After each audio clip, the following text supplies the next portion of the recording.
Assalamualaikum warahmatullahi wabarakatuh. Salam sejahtera untuk kita semua dan semoga kita selalu dalam keadaan sehat dan selalu bahagia ya. Yang saya hormati Bapak Taufik Muhtarom selaku dosen mata kuliah Psikologi Pendidikan beserta teman-teman yang saya banggakan. Lagi-lagi kembali bersama saya dengan kembali menyampaikan sebuah materi. Namun, materi yang akan kami sampaikan kali ini sangatlah menarik. Untuk itu, teman-teman jangan di-skip ya videonya dan tonton sampai akhir. Hari Minggu berjalan santai menuju pusat kota Kendari. Sebelum presentasi dimulai, izinkan kami memperkenalkan diri. Halo semuanya, perkenalkan nama saya Ika Nursanti. Saya Era Puspita. Saya Ardanur Rohman. Pada kesempatan kali ini, kelompok kami akan membahas materi dengan judul Teori Pembelajaran dan Gaya Belajar. Adapun materi-materi yang akan kami bahas, yang pertama adalah perspektif teori pembelajaran, yang kedua teori perbedaan gaya belajar, dan yang ketiga adalah gaya belajar. Teori pembelajaran adalah sebuah proses perubahan perilaku sebagai hasil dari pengalaman ataupun percobaan. Sedangkan gaya belajar adalah cara yang digunakan setiap individu untuk menyerap informasi dengan mudah. Nah, untuk mengetahui lebih lanjut dan lebih dalam lagi mengenai teori pembelajaran dan gaya belajar, maka simaklah penjelasan presentasi dari kami. Di dalam Undang-Undang Republik Indonesia Nomor 20 Tahun 2003 tentang Sistem Pendidikan Nasional memberikan pengertian pembelajaran merupakan proses interaksi peserta didik dengan pendidik dan sumber belajar dalam suatu lingkungan belajar. Dapat diartikan juga bahwa pembelajaran merupakan bantuan yang diberikan pendidik agar dapat terjadi proses pemerolehan ilmu pengetahuan serta pembentukan sikap dan kepercayaan pada peserta didik. Brunner mengatakan bahwa teori pembelajaran adalah perspektif, sedangkan teori belajar adalah deskriptif. Nah, pada kali ini kami akan membahas mengenai teori pembelajaran perspektif. Pembelajaran adalah untuk menetapkan metode atau strategi pembelajaran yang cocok supaya memperoleh hasil yang optimal yang bertujuan untuk mencapai tujuan. Dengan kata lain, teori pembelajaran ini mengungkapkan hubungan antara kegiatan pembelajaran dengan proses psikologi di dalam diri siswa untuk memperoleh suatu tujuan.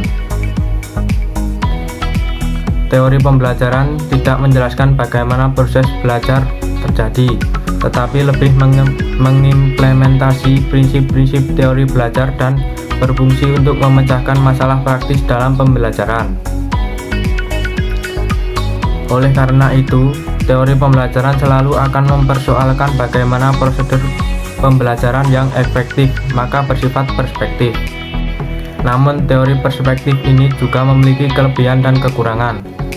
Kelebihannya adalah 1. Metode pembelajaran yang optimal. 2. Lebih sistematis sehingga memiliki arah dan tujuan yang jelas. 3. Banyak memberi motivasi agar terjadi proses belajar. Dan yang terakhir, mengoptimalisasi kerja otak secara maksimal. Sedangkan kekurangan teori perspektif adalah membutuhkan waktu yang cukup lama. Selanjutnya adalah perbedaan gaya belajar.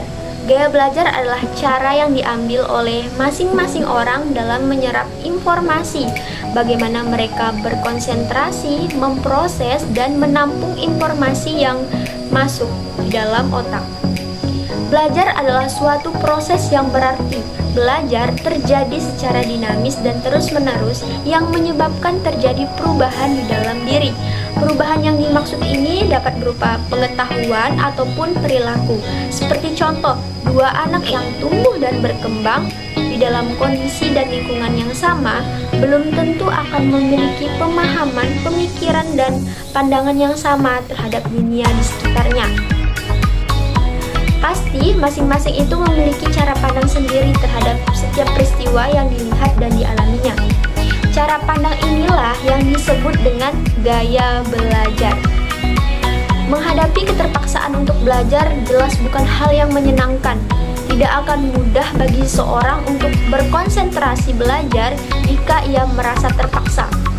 Para ahli di bidang pendidikan mencoba mengembangkan teori belajar sebagai cara untuk mencari jalan agar belajar itu menjadi hal yang mudah dan menyenangkan. Sebagaimana yang kita ketahui bahwa belajar itu membutuhkan konsentrasi. Situasi dan kondisi untuk berkonsentrasi sangat berhubungan dengan gaya belajar.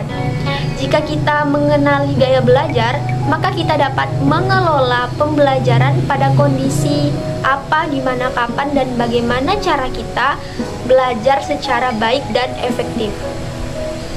Gaya belajar sendiri belum tentu membuat Anda menjadi pandai ya, tetapi dengan mengenali gaya belajar dapat menemukan cara belajar yang lebih efektif lagi. Banyak sekali para peneliti yang mendefinisikan mengenai gaya belajar. Seperti Willing, dia mendefinisikan gaya belajar itu sebagai kebiasaan belajar yang disenangi oleh pelajar. Menurut Sukadi, gaya belajar itu merupakan kombinasi antara cara seseorang dalam menyerap pengetahuan dan cara mengatur serta mengelola informasi ataupun pengetahuan yang mereka dapat. Menurut Nasution, gaya belajar adalah cara konsisten yang dilakukan oleh seseorang dalam menangkap stimulus ataupun informasi mengenai cara mengingat, berpikir, dan memecahkan suatu persoalan. Dan masih banyak lagi teman-teman para peneliti yang mengungkapkan istilah yang berbeda dalam istilah gaya belajar. Namun, walaupun memiliki istilah yang berbeda-beda, telah disepakati secara umum adanya dua kategori utama tentang bagaimana kita belajar. Yang pertama, bagaimana kita menyerap informasi dengan mudah, dan yang kedua, cara kita mengatur dan mengelola informasi tersebut. Seperti yang telah dijelaskan sebelumnya, bahwa gaya belajar itu merupakan cara untuk setiap individu menyerap informasi dengan mudah. Gaya belajar terbagi menjadi 3. Yang pertama, gaya belajar visual. Gaya belajar ini merupakan gaya belajar yang berfokus pada indera penglihatan. Ciri-ciri gaya belajar: rapi dan teratur, sulit menerima instruksi verbal, lebih cermat dan berhati-hati dalam mengamati materi pelajaran, mengingat apa yang dia lihat, biasanya tidak terganggu oleh keributan.